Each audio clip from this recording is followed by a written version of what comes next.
ఓం శ్రీ గురుభ్యో నమః. శ్రీ విశ్వావసునామ సంవత్సర భాద్రపద మాసం పౌర్ణమి రోజున పూర్వభాద్ర నక్షత్రం కుంభరాశిలో సంపూర్ణ రాహుగ్రస్త చంద్రగ్రహణం అనేది ఏర్పడింది. అంటే సెప్టెంబర్ 7వ తారీఖు నైటు 9:57 ప్రారంభమై ఈ గ్రహణం అలానే తెల్లవారుజామున 3:29 వరకు ఉంటుంది. అంటే చంద్రగ్రహణము సంపూర్ణ చంద్రగ్రహణం ఉంటుంది. అలానే 9:57 ప్రారంభమై సంపూర్ణ చంద్రగ్రహణం మధ్యకాలం 11:41 ఉంటుంది. చంద్రగ్రహణం విడుపు ప్రారంభం 12:22 వరకు ఉంటుంది. సంపూర్తిగా పోయేది పుణ్యకాలం ఏమిటి అంటే 3:29. అంటే సంపూర్ణ చంద్రగ్రహణ బింబ స్పర్శకాలం అనేది 1:22 పాటు ఉంటుంది. ఇది కుంభరాశిలో సంపూర్ణ చంద్రగ్రహణం అనేది ఏర్పడింది. అయితే ఈ సంపూర్ణ చంద్రగ్రహణం కొన్ని రాశుల వాళ్ళకు అనుకూలంగా ఉంటుంది, కొన్ని రాశుల వాళ్ళకు ప్రతికూలంగా ఉంటుంది. అంటే ప్రతికూలంగా ఉన్నది ఏమిటి అంటే మనకి 7వ తారీఖు రాత్రి నుంచి ప్రారంభమై 8వ తారీఖు తెల్లవారుజామున వరకు ఉంటుంది. ఆదివారం రోజున ప్రారంభమై తెల్లవారితే సోమవారం వరకు ఉంటుంది. ఇక్కడ ఈ గ్రహణం అనేది కొన్ని రాశుల వాళ్ళకి సుఫలితాలను ఇస్తుంది. ఆ సుఫలితాలను ఎవరికంటే మేషము, ధనస్సు, వృషభము, కన్యా రాశుల వాళ్ళకి సుఫలితాలను ఇస్తుంది. ఈ నలుగురికి కూడా అదృష్ట రాజయోగం కలిసి వచ్చే అవకాశం అనేది బాగా ఎక్కువగా ఉంటుంది. కుంభరాశి, వృశ్చిక రాశి, కర్కాటకము, మీనం వాళ్ళకి దోషంగా ఉంటుంది. అలానే మకరము, తుల, సింహము, మిథున రాశి వాళ్ళకి మధ్య రకమైన ఫలితాలు వస్తాయి. అయితే శుభాలు కొంతమందికి శుభాలు, కొంతమందికి అశుభాలు, కొంతమందికి మధ్య రకంగా ఉంటుంది.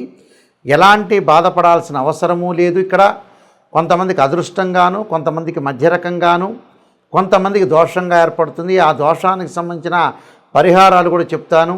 అదృష్టం ఎవరికి వరిస్తుంది, ఎవరికి వరించదు అనేది నేను చెప్పాను క్లియర్గా. అయితే ఈ ద్వాదశ రాశుల వాళ్ళందరికీ కూడా ఎవరెవరికి ఎలాంటి ఫలితాలు వస్తాయో మనం ఒకసారి తెలుసుకుందాం. కుంభరాశి వాళ్ళకి ఈ గ్రహణ ప్రభావం ఏ విధంగా ఉండబోతుంది? ఆ జన్మరాశిలోనే కుంభరాశిలోనే గ్రహణ ప్రభావం ఏర్పడింది. పూర్వభాద్ర నక్షత్రంలో ఏర్పడిన తర్వాత ఆ గ్రహణ ప్రభావం వల్ల కుంభరాశి వాళ్ళకి ఏంటంటే కొద్దిగా బాగా ఎక్కువగా దోషం ఏర్పడింది. ఎలాంటి దోషాలు? మెయిన్ ముఖ్యంగా వాళ్ళకి దోషం ఏర్పడేది ఏమిటంటే ఆరోగ్యపరంగా ఇబ్బందులు. హెల్త్ ఈజ్ వెల్త్ అన్నారు, హెల్త్ ఈజ్ గ్రేట్ లక్ అన్నారు. ఆరోగ్యమే మహాభాగ్యం. ఆరోగ్యపరంగా ఇబ్బందులు కలిగే సూచనలు బాగా ఎక్కువగా ఉంటాయి. ఆరోగ్యపరంగా అంటే ఆరోగ్యం పరంగా ఇబ్బందులే కాకుండా ఎవరికైతే వ్యాధులు లాంగ్ రన్లో డిసీజెస్ అంటారు, దీర్ఘకాలిక వ్యాధులు ఉన్న వాళ్ళందరికీ కూడా కొన్ని ఇబ్బందులు కలిగే సూచనలు బాగా ఎక్కువ ఉంటాయి. అంటే ఉన్నట్టుండి పడిపోవటం, ఉన్నట్టుండి ఆరోగ్యపరంగా ఇబ్బందులు ఉండటం, అకస్మాత్తుగా పడిపోవటం, భయం కలగటం, ఆందోళన కలగటం, మానసికంగా సైకలాజికల్గా మెంటల్లీ డిజార్డర్గా ఉండటం, అలానే వాహన ప్రమాదాలు జరిగే అవకాశాలు, వాహనం మీద మనం మంచిగా వెళ్ళినా కూడా కొన్ని ప్రమాదాలు యాక్సిడెంట్స్ జరిగే అవకాశాలు ఉండటం, ఇలాంటి ఆరోగ్యపరంగా ఇబ్బందులు కలుగుతున్నాయి. అంటే భయపడాల్సిన పని ఏం లేదు. నేను ప్రత్యేకంగా రెమెడీస్ చెప్తాను, అవి మీరు పాటించండి, తగ్గిపోయే అవకాశాలు, ఆందోళన చెందాల్సిన పని లేదు. కానీ ఇక్కడ ఏంటంటే మేము చెప్పాల్సిన ధర్మం మేము ఉంది కాబట్టి నెగిటివ్ అయినా పాజిటివ్ అయినా చెబితే మీరు జాగ్రత్త పడతారు. ఎమ్మటే డాక్టర్ని కన్సల్ట్ అవుతారు. ఆరోగ్యపరంగా భగవంతుడి యొక్క ఆరాధన ఓం నమః శివాయ చేస్తారు. ఎక్కడన్నా ద్వాదశ జ్యోతిర్లింగ దర్శనం చేసుకుంటారు. అందువల్ల ఇవన్నీ కూడా ఆరోగ్యానికి సంబంధించిన మూల సూత్రాలు. మనం ఆరోగ్యం బాగుంటేనే ఉద్యోగం చేయగలుగుతాం, ఉద్యోగం చేస్తే పెళ్లి చేసుకోగలుగుతాం, పెళ్లి చేసుకుంటే సంతానం కలుగుతుంది. అలాగే ఆరోగ్యానికి చాలా అన్ని విషయాల్లో లింక్ అనేది ఒకటి ఉంది. కాబట్టి ఆరోగ్యం మహాభాగ్యం. కాబట్టి ఆరోగ్యాన్ని ఫస్ట్ ప్రయారిటీ ఇవ్వండి.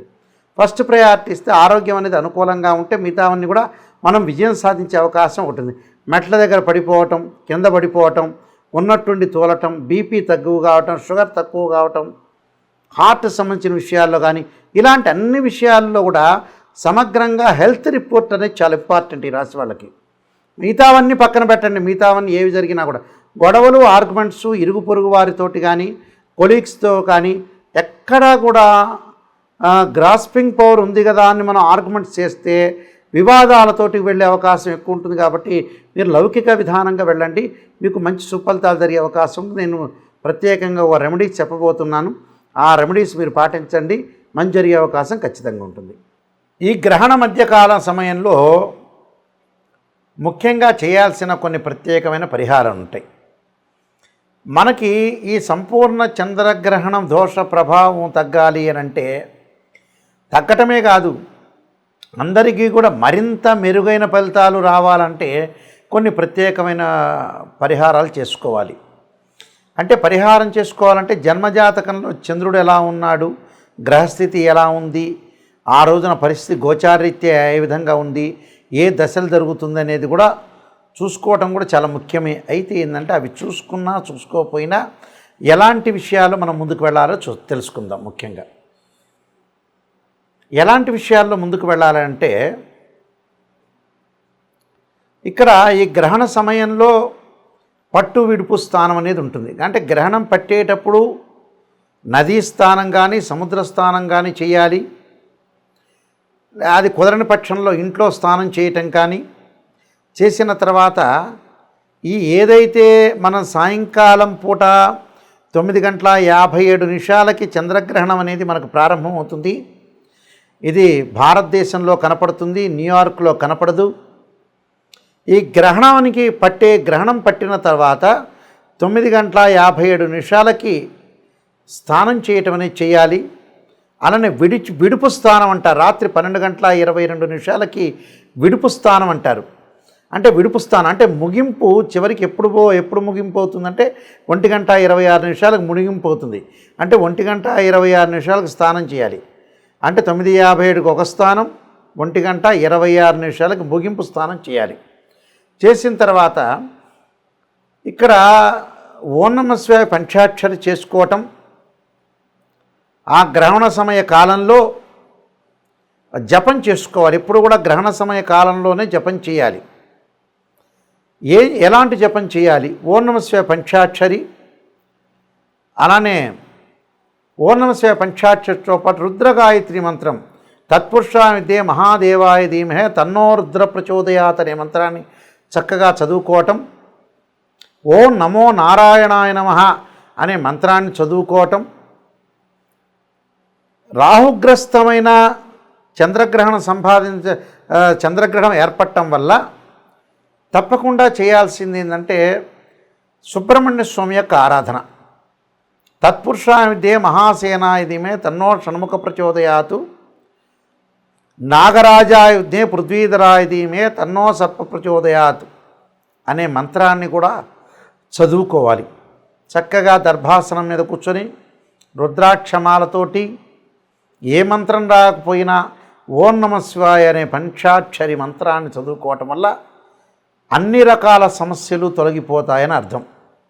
అంటే సర్వదోషాలు ఉన్న వాళ్ళకి, ఎందుకంటే గ్రహణ ప్రభావం అనేది ఎలా ఉంటుందని అంటే ఏదైతే గ్రహణం అనేది ఏర్పడిందో చంద్రగ్రహణం, మళ్ళీ చాలా కాలం పాటు ఆ చంద్రగ్రహణం యొక్క ప్రభావం అనేది ఒకటి ఉంటుంది. మినిమంగా మనకు శాస్త్రంలో చెప్పినట్టుగా 3 నెలల పాటు ఆ గ్రహణ ప్రభావం ఉంటుంది. కాబట్టి 3 నెలల తర్వాత ఆ గ్రహణ ప్రభావం తగ్గుతుంది అని అర్థం. ఈ 3 నెలల పాటు ఉన్న గ్రహణ ప్రభావం ఎవరికైతే ఉంటుందో వాళ్ళందరూ కూడా ఖచ్చితంగా గ్రహణ సమయంలో జపం చేయటం చాలా ఇంపార్టెంట్. అలానే గాయత్రి మంత్ర జపం చేయటం కూడా చాలా చాలా మంచిది. అంటే జపం వల్ల ఏమవుతుందంటే మనకు మోక్ష మార్గం, జపం వల్ల జాతకపరంగా ఉండే దోషాలు తొలగిపోతాయని శాస్త్రంలో చెప్పారు. ఆ జప సమయంలో ఓం నమః శివాయ ఒక్కసారి పంచాక్షరి చేసినా అది 1000 రెట్ల ఫలితం ఇస్తుందని శాస్త్రంలో చెప్పారు. కాబట్టి ఖచ్చితంగా గ్రహణ సమయంలో భగవంతుడి యొక్క ఆరాధన చేయటం వల్ల చాలా మంచి జరిగే అవకాశాలు ఎక్కువగా ఉంటాయి. కాబట్టి గ్రహణ సమయంలో కార్యక్రమాలన్నీ కూడా మనం భగవంతుడి యొక్క ఆరాధన చేయటం చాలా మంచిది. ఆరాధనతో పాటు చాలామంది కూడా ఈ భాద్రపద మాసంలో ఈ పౌర్ణమి రోజున కూడా పితృ కార్యక్రమాలు ఆపాల్సిన పని లేదు. ఉదయం పూట పితృ కార్యక్రమాలంటే అపరాహ్న సమయంలో చేసుకుంటారు. ఆ అపరాహ్న సమయంలో కార్యక్రమంలో చేసుకోవచ్చు వాళ్ళు, తప్పలే. 7వ తారీఖు ఉదయం అయినా 8వ తారీఖు ఉదయం పూట అయినా, అపరాహ్న సమయం అంటే 1:30కి మధ్యాహ్నం పూట చేస్తారు. పితృ కార్యక్రమాలు నిర్వహించుకోవచ్చు. పితృ కార్యక్రమాల సమయంలో తద్దినాల ఆబ్దికాల సమయంలో గ్రహణం ఉండదు కాబట్టి చేసుకోవచ్చు. దాని తర్వాత గర్భవతులు, ముఖ్యంగా ఎవరైతే గర్భవతులు ఉన్నారో వాళ్ళు గృహంలోనే ఉండవచ్చు. అయితే తమ కార్యక్రమాలు చాలామంది కూడా బెడ్ మీద నుంచి లేవకూడదు, బయటికి వెళ్ళకూడదు, వాష్రూమ్కి వెళ్ళకూడదు, ఇలాంటి ఇబ్బందులు ఏం లేవు. వాష్రూమ్కి వెళ్ళొచ్చు, గ్రహణాన్ని వీక్షించకుండా ఉంటే చాలు. కానీ లోపల ఇంటిలో వాళ్ళ కార్యక్రమాలు కానీ, వంట చేసుకోవచ్చు కానీ, వాష్రూమ్లకు వెళ్ళటం కానీ ఇవన్నీ కూడా తమ కార్యక్రమాలన్నీ కూడా వీళ్ళు చేసుకోవచ్చు. ఆ కార్యక్రమాలు చేసుకొని ముందుకు వెళ్ళొచ్చు. ఎలాంటి ఇబ్బందికరమైన వాతావరణం అనేది లేదు. గర్భవతులు ఇలాంటి నియమాలు పాటించడం అనేది చాలా మంచిది. ఈ గ్రహణం అయిపోయిన తర్వాత 2 జంట సర్పాలను దానం చేయటం అనేది చాలా మంచిది.